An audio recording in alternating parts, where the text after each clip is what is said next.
Hey guys, today we're diving into another truly horrifying case. If you want to support my channel, make sure to subscribe and stay active. It really helps me out. I'd be super grateful for that. Let's get started. There's a chilling phrase people in Russia say when talking about law enforcement: come back when someone's dead. It's said half jokingly, half in despair, but for many, it reflects a hard truth. When people try to get help, the system often responds with silence. Their rights, their safety, even their lives can seem like an afterthought. This isn't just a saying. It became a brutal reality in the case of Vera Pekhteleva, a young woman from Kemerovo, Russia. She cried out for help for hours, begging, pleading, but no one came. No one stepped in. And what happened to her is a haunting example of what can occur when people look the other way. But let's not jump ahead. To understand the weight of this story and how something so tragic could unfold in plain sight, we need to start at the beginning. Vera Pekhteleva was born on September 24, 1997, in the industrial town of Kizilevsk, in Russia's Kemerovo region. She was a bright, outgoing girl who loved performing. She sang in a local vocal group called Kiselevskie Avoski, took part in school and city events, and even won first place at a regional festival called Rainbow. Her teachers and peers admired her creativity and energy. Her mother, Oksana, was proud of her. After high school, everyone expected Vera to follow a path in the arts, maybe go to a university for culture and music. But Vera had a different plan. She applied to Kemerovo State Technical University and was accepted into the economic security program. She studied hard and dreamed of working in financial investigations, hoping to make a real difference. Though her parents had separated when she was young, Vera stayed close to both of them. She often visited her father, Evgeny, and his new family. They welcomed her with open arms. They traveled together and shared a real bond, something stable and warm in her life. It was through mutual friends that she met Vlad Kanyus in 2017. At first, he seemed charming, funny, respectful, the kind of guy who makes a good first impression. Their families even lived in the same building, and their parents had known each other for years. But people in the neighborhood knew Vlad's backstory. His childhood had been rough. His mother left him behind when he was still young, moving on to start a new life with someone else. He was raised by his father until a series of tragic events changed everything. Vlad's father was convicted of a serious offense and shortly after the trial took his own life using a shotgun, while Vlad was in the house. It was an incredibly traumatic moment for a young boy. That kind of experience leaves scars. People in the community felt for him, but Vera's parents didn't think he was the right person for their daughter. They worried he wasn't emotionally stable and lacked direction in life. Vlad didn't seem to have big goals, and his behavior grew concerning. Vera's family tried to talk her out of the relationship, warning her gently but firmly. But she was in love, and she kept the relationship quiet, so much so that many of her friends didn't even know they were together. On social media, there were no pictures, no posts, no hints. It was something she kept to herself. Vera and Vlad spent time together at house parties, lounges, and local hangouts. From time to time, Vlad would post romantic photos of the two of them on his social media. Vera's friend, Kira Yegorova, recalled that the couple argued often, but just as quickly, they'd make up like nothing ever happened.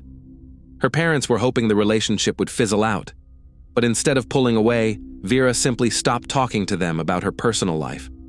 Vlad stopped joining her for family gatherings and no longer appeared in group photos.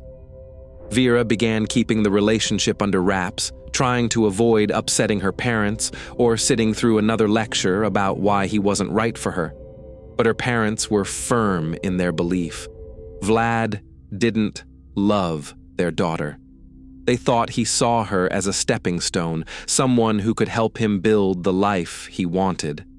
Vera had a bright future ahead, and her family planned to support her with housing and a stable job. To them, Vlad was taking advantage of her potential, and honestly, they had a point. Vera's life was heading in a positive direction, while Vlad's was going nowhere fast. He had dropped out of school after 9th grade and didn't show any interest in continuing his education. He worked odd jobs here and there, mostly through friends.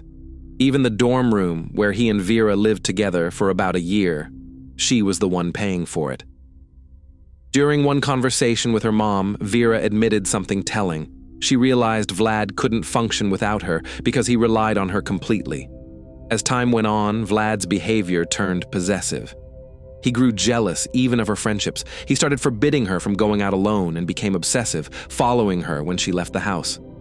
Vera tried several times to reason with him. She wanted to keep things peaceful, to avoid conflict. She asked him for trust, for understanding. But none of those conversations went anywhere.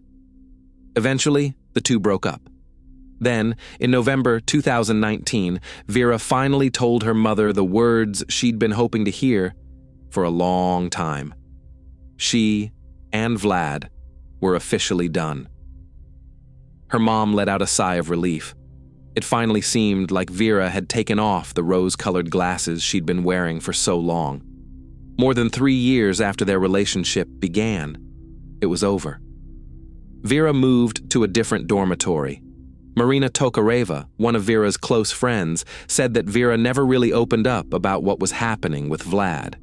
But lately, she had confessed that their arguments were becoming more frequent, and sometimes things got physical.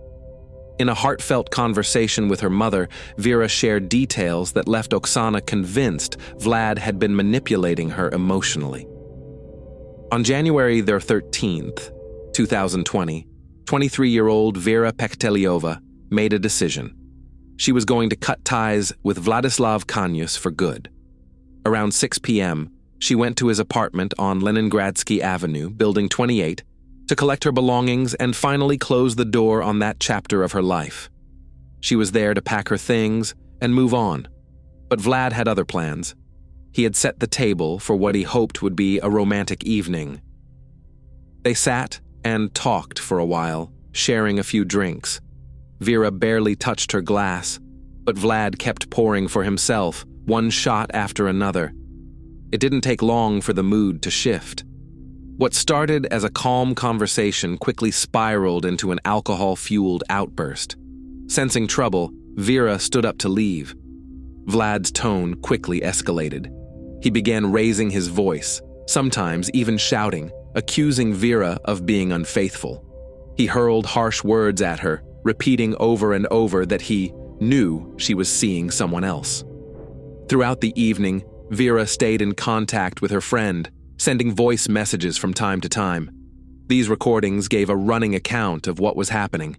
Some messages were even sent from Vlad himself, using Vera's phone. In one of them, he told her friend not to wait up or come over, saying he needed time to sort things out with Vera alone. When the voice messages stopped coming in, her friend wasn't immediately alarmed. She'd seen the two argue before, only to make up not long after. She assumed it was just another one of those moments. Later, during an official interview, Vladislav Kanyus gave his version of events. When I tried to talk to her about getting back together, I mentioned that I knew she had been speaking to another guy. That's when we started arguing. She didn't like what I was saying. She began insulting me, using strong language, and then she hit me. She kicked me in the lower body at least 5 times and slapped my face more than 8 times. I didn't feel much pain at first, but the kick between my legs did hurt. That's when I got angry, because she kept denying she was involved with someone else. In the early morning hours of January 14, 2020, neighbors at Building 28 on Leningradsky Avenue were jolted awake by screams coming from an apartment on the 7th floor. People living near Vlad's unit grew increasingly alarmed when loud thuds turned into panicked cries for help. Concerned residents began calling the authorities, but those who called were told that there were no available patrols to send at the moment. Calls to emergency services and the local department continued for more than an hour. At one point, the cries for help were clearly audible in the background of the calls, but still, no officers arrived. Time passed, and the screams didn't stop. More residents came into the hallway, some from other floors. Several of them placed additional calls, begging for someone to be dispatched. One woman, working as a dispatcher, assured the callers that the information had already been passed to the local precinct and that officers were on their way. But that wasn't true. Eventually, after a couple of hours, the apartment went silent. Then came a man's voice, loud, clear, and trembling through the door. "Vera, I'm sorry. I love you so much." That's when neighbors decided to act. They forced the door open, but it was already too late. Inside, they found Vera lying in a pool of blood. She couldn't be saved. After hours of being trapped, threatened, and physically attacked, her life had come to a tragic end. What exactly happened inside that apartment on Leningradsky Avenue that night, and why didn't law enforcement respond in time to save Vera Pekhteleva? From the very start, it was clear Vladislav Kanyus had no intention of letting Vera go. Just minutes before she arrived at his apartment, he spoke to his brother over the phone and told him he was going to end her life. His brother immediately rushed to the building on Leningradsky Avenue. But by the time he got there, it was too late. The door was locked, and screams could already be heard from inside the apartment. When the neighbors finally forced the door open, it was Vlad's brother who stepped in first. What he saw was horrifying. Clothes and objects scattered all over the place, and Vera lying on the floor. Her face was discolored, blood was visible near her mouth. Vlad was in the bathroom, still holding a knife, muttering to himself. Neighbors once again called the authorities, this time reporting a serious incident. Only after that did a team finally arrive on scene. "I just wanted silence," Vlad told investigators while he waited for officers. "I wasn't thinking about how she felt. She was yelling, insulting me. I didn't enjoy hurting her. I didn't like hearing her scream. I just wanted her to stop." He didn't try to run. He didn't resist. He calmly surrendered. Vera was gone. The suspect was in custody. Justice, it seemed, was now in the hands of the courts. But the question remained, why did it take neighbors more than 3 hours to get help, while those whose job it is to respond stood by and did nothing? Let's go back to that night, when a former boyfriend committed a horrifying act while law enforcement showed alarming levels of indifference. 4:52 a.m., residents of Building 28 on Leningradsky Avenue placed their first emergency call. A man reported hearing a violent disturbance and a woman screaming for help inside apartment 738. By then, at least 15 people had gathered on the floor, trying to understand what was going on. 4:55 a.m. The call had reached the local police station. On duty were Major Mikhail Balashov and Captain Dmitry Taritsin, but there were no available units to send. They claimed a large-scale training exercise was underway that week, reducing their ability to respond to calls. Dispatchers repeated this to callers, saying bluntly that there was no one to help. These training drills, they explained, were routine and often involved 60 to 70 officers. 4:58 a.m. Major Balashov told a colleague he had no one to dispatch. He made a call for backup, but was denied. Again, no available personnel. Meanwhile, neighbors were desperately dialing emergency services, their nerves fraying with each unanswered plea.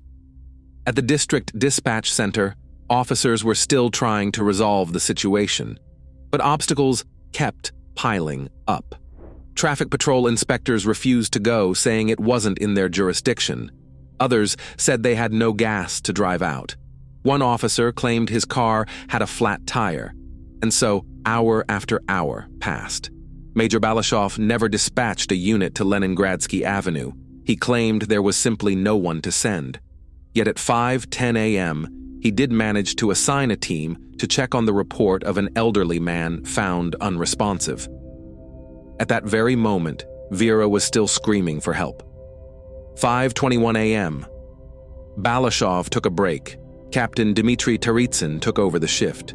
He too received reports about a violent incident at Leningradsky Avenue, but took no action.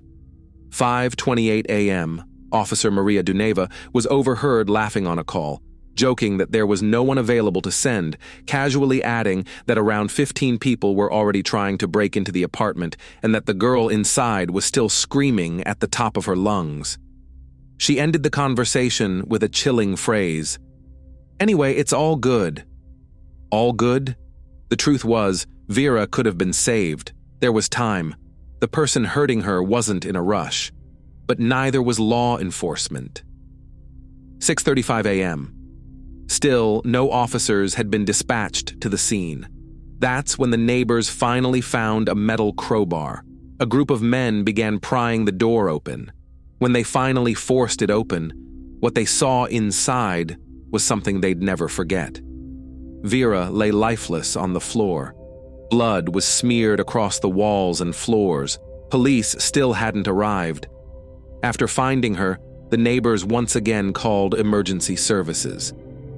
"A girl's been screaming for help for over an hour and a half. No one came. We had to break the door down ourselves. She's gone now. What do we do?"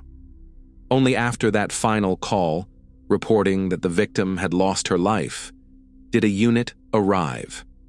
It took them 15 more minutes to get there. The charge filed against 23-year-old Vladislav Kanyus was a serious criminal offense involving extreme cruelty. The trial began in February 2021. In court, Kanyus gave his own version of events. He claimed he struck Vera 4 times, then wrapped a cord from an iron around her neck, not, as he said, to end her life, but to scare her and make her pass out. According to him, by the time he realized what he had done, it was already too late. But this didn't match what neighbors had heard, agonizing screams for over 3.5 hours.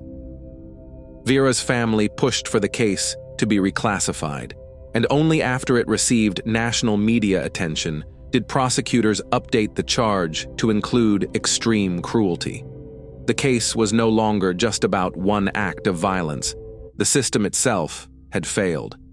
In addition to the 2 officers initially held responsible, 3 more officers, women who had ignored the desperate calls for help, were also brought to account. According to the family's lawyer, forensic reports showed Vera had suffered injuries over an extended period of time. The diagrams from the medical examiner were horrifying. There was barely a part of her body left untouched. Bruises, abrasions, lacerations, many of them to her face. Her attacker had used not just fists and feet, but heavy objects as well. When he picked up a knife, he didn't stop after one blow. He switched to a sharper blade and continued. This wasn't a sudden act of rage. He took his time. He knew exactly what he was doing. It took hours of work by a mortuary makeup artist to prepare Vera's body for her final farewell. She was dressed in a high-necked gown, but even that couldn't fully cover the marks left by the extreme mistreatment she had suffered. A month after the incident, investigators opened a new case, this time against law enforcement. Charges were filed against Mikhail Balashov, the shift supervisor at the Leninsky Police Department, and senior duty officer Dmitry Taritsin. They were charged with official negligence under Article 293 of the Russian Criminal Code. According to the investigative committee, they received emergency calls reporting that a woman was crying for help inside an apartment on Leningradsky Avenue, but failed to send officers to the scene. Balashov and Taritsin refused to cooperate with the investigation and denied any wrongdoing. They claimed that at the time of the calls, the investigative unit was responding to a different case where an elderly man had been found deceased at another location. The officers also cited operational problems, including fuel shortages. They claimed one of the patrol cars had run out of gas at 3 a.m., and the emergency calls from Leningradsky Avenue started coming in after 4 a.m. For a long time, the fate of the officers who failed to respond remained uncertain. As of March 2021, they were still active in their positions and had not been suspended. They continued to deny responsibility and refused to cooperate with prosecutors. But public pressure grew, and human rights activists began demanding accountability. In July 2022, the Kemerovo court issued a sentence for the crime. Vladislav Kanyus was sentenced to 17 years in a high-security correctional facility. Prosecutors had asked for 23 years. He was also ordered to pay Vera's parents' compensation equivalent to approximately $17,000. Vera's family believed the case was proceeding under the charge of a crime involving extreme cruelty. But when the case reached court, they were shocked to learn that the charge had been downgraded. No formal explanation was given. In a private conversation, one prosecutor reportedly told the family that for a case to be classified as extreme cruelty, there must be evidence of at least 100 knife wounds. During his final statement in court, Vlad continued to insist that he had been provoked and never intended for things to end the way they did.